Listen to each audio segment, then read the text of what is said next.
हाय। इस वीडियो में हम डिस्टिंक्ट स्टेटमेंट के बारे में सीखेंगे। अगर हम डेफिनेशन की बात करें तो डिस्टिंक्ट स्टेटमेंट की डेफिनेशन कुछ इस तरह है। Distinct statement is used to retrieve और रिटर्न डिस्टिंक्ट और डिफरेंट वैल्यूज। इसे हम जनरल लाइफ की एग्जांपल की तरह समझते हैं। सपोज एक बास्केट है जिसमें डिफरेंट टाइप्स ऑफ फ्रूट्स है। फॉर एग्जांपल उसमें 5 एप्पल्स है, 3 मैंगोज है, 2 ऑरेंजेस है। अगर मैं आपको कहूँ कि इसमें टोटल कितने डिफरेंट फ्रूट्स हैं तो आप क्या करोगे?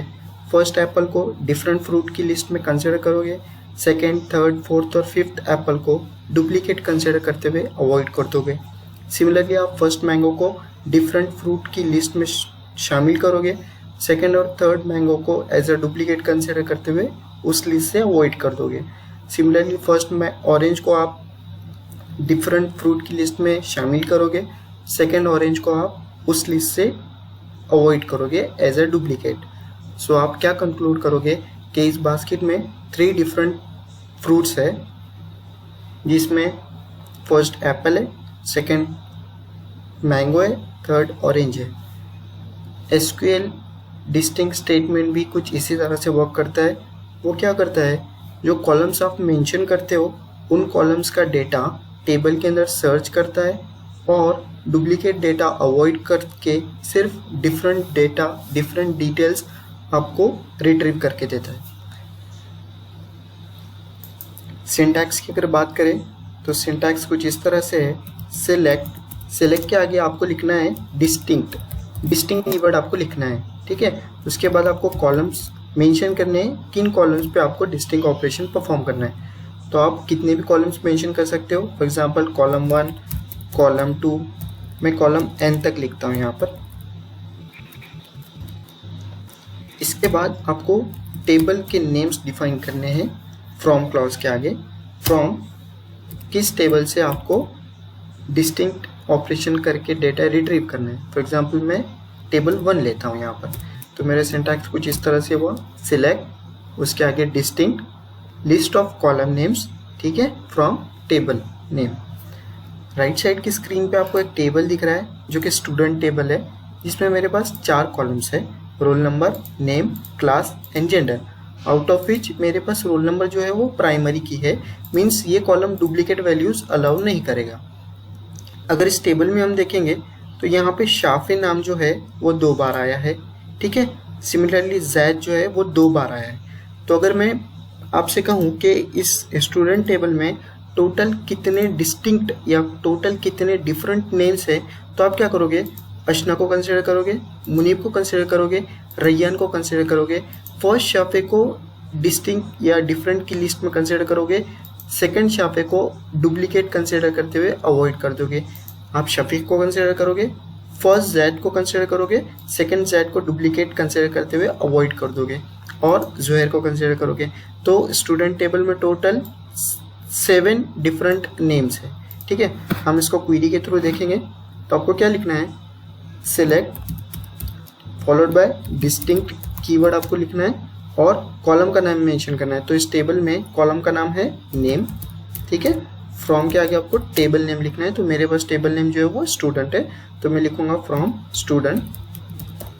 और जब मैं इसको एग्जीक्यूट करूंगा तो आप देख सकते हैं यहाँ पर 7 डिफरेंट नाम आए, जिसमें मेरे पास टेबल में शाफे 2 बार था, लेकिन मेरी सिलेक्ट की क्वेरी में सिर्फ और सिर्फ 1 बार आया।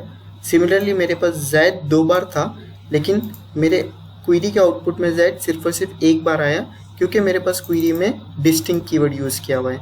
अगर मैं डिस्टिंक्ट कीवर्ड हटा देता हूँ और क्वेरी को रन करता हूँ तो ये 7 की जगह टोटल 9 रिकॉर्ड्स आएंगे, जिसमें डुप्लीकेट शाफे होगा और डुप्लीकेट जैद होगा। एग्जीक्यूट पे क्लिक कर रहा हूँ, ठीक है। यहाँ पे देखिए, जब मैं डिस्टिंक्ट कीवर्ड नहीं यूज़ करता तो डेटाबेस का डुप्लीकेट डेटा भी मेरे क्वेरी के आउटपुट में आता है। अभी अगर मैं आपको कहूँ कि combination of roll number and name, based on this combination मुझे डिस्टिंक्ट कीवर्ड यूज़ करना है, तो मैं कहूँगा कि शाफे भी 2 बार आएगा और जैद भी 2 बार आएगा। और कैसे आएगा मैं आपको बताता हूँ। पहले हम क्वेरी के थ्रू देख लेते हैं। मुझे क्या करना है, रोल नंबर और कॉलम ये 2 नेम पर डिस्टिंक्ट ऑपरेशन परफॉर्म करना है। स्टूडेंट टेबल पर। ठीक है, तो मैं लिखूंगा सेलेक्ट, फर्स्ट कॉलम मेरा है रोल नंबर, सेकंड कॉलम है मेरा नेम। ठीक है, फ्रॉम, मुझे टेबल नेम लिखना है यहाँ पे स्टूडेंट। जब मैं इसको रन कर रहा हूँ तो आप देख सकते हैं यहाँ पे शाफे भी डुप्लीकेट आया है, जैद भी डुप्लीकेट आया है। सॉरी, मैंने डिस्टिंग कीवर्ड यूज़ नहीं किया, डिस्टिंग। मैं फिर से रन करता हूँ। यहाँ पे देखिए आप, शाफे भी 2 बार आया है, जैद भी 2 बार आया है, जबकि आप कहोगे कि ये तो मैंने तो डिस्टिंग कीवर्ड यूज़ किया है, फिर भी मेरे पास ये 2 बार क्यों आया और जैद 2 बार क्यों आया। तो इसका आंसर ये है कि डिस्टिंग ऑपरेशन क्या करता है, जितने कॉलम्स आप डिफाइन करते हो उन कॉलम्स का यूनिक कॉम्बिनेशन आपको रिट्रीव करके देता है। Unique combination means different combination. तो अगर आप देखोगे तो शाफे, फर्स्ट शाफे जो है उसका कॉम्बिनेशन क्या है, रोल नंबर है 4, नेम है शाफे, और सेकंड शाफे जो है उसका रोल नंबर डिफरेंट है, रोल नंबर 5 है और नेम शाफे है, इसलिए ये आपको 2 बार आया है। सिमिलरली जैद का कॉम्बिनेशन अगर आप देखोगे तो रोल नंबर है 7, नेम है जैद, सेकंड कॉम्बिनेशन है roll number 8, name is Zaid. Roll number 7 Zaid, roll number 8 Zaid, both are different combination, इसलिए ये 2 बार रिट्रीव हुआ है। इसको हम और डिटेल में समझने की कोशिश करेंगे। सपोज मेरे पास यहाँ पे इस टेबल के अंदर अगर आप ये 2 कॉलम्स को ऑब्जर्व करोगे तो मेरे पास शाफे नाम और क्लास दोनों भी सेम है। चलो मैं जेंडर भी ले लेता हूँ। शाफे 4th मेल, ये जो 4th नंबर की रो है ये, और 5th नंबर की रो, बोथ आर सेम। तो मैं जब नेम, क्लास और जेंडर पे कॉम्बिनेशन लगाऊंगा और नेम इक्वल्स टू शाफे का फिल्टर लगाऊंगा विथ डिस्टिंक्ट कीवर्ड, तो मुझे सिर्फ और सिर्फ एक रिकॉर्ड रिट्रीव होगा। चलिए देखते हैं। मुझे क्या करना है, सिलेक्ट के आगे लिखना है कीवर्ड डिस्टिंक्ट। ठीक है, फिर मुझे नेम चाहिए टेबल से, क्लास चाहिए और मुझे जेंडर चाहिए।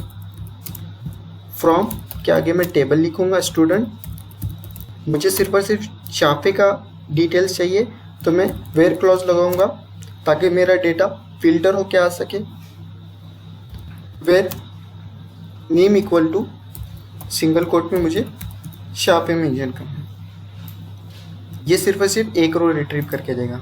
देखिए, क्योंकि name based on name column, class column और जेंडर कॉलम, मेरे पास दोनों कॉम्बिनेशन सेम ही है, कुछ डिफरेंट नहीं है, इसलिए मेरे पास डिस्टिंक्ट कीवर्ड के बेसिस पे सिर्फ एक रिकॉर्ड रिट्रीव हुआ।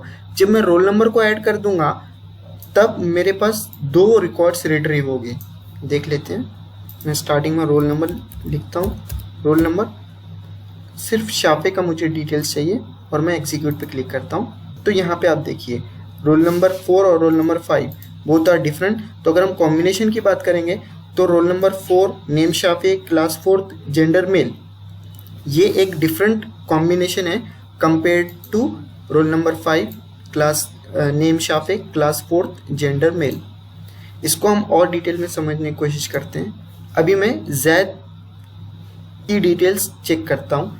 तो जैद का रोल नंबर जो है वो 7 है, क्लास जो है वो 3rd है, जेंडर जो है वो मेल है, और रोल नंबर 8 है, नेम जैद है, क्लास 4th है, जेंडर मेल है।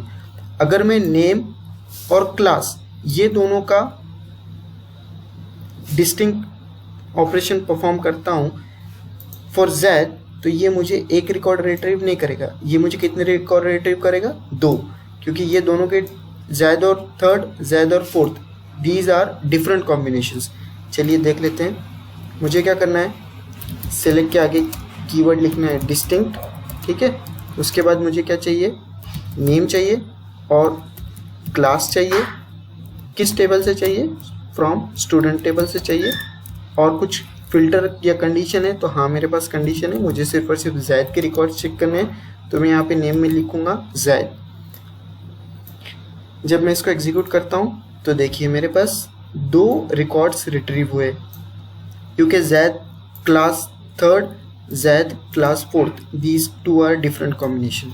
चलिए अगर मैं ये क्वेरी करूँ कि मुझे नेम और जेंडर चाहिए जैद का, तो कितने रिकॉर्ड रिट्रीव होंगे, ऑब्वियसली 1, क्योंकि नेम जैद और gender male both are same combination देख लेते हैं। नेम और क्लास की जगह मुझे चाहिए gender from student where name equals to Z।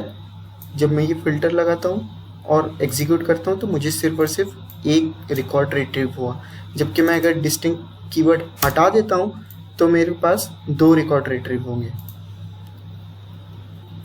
That's it. I hope you understand the logic of distinct statement. Thank you.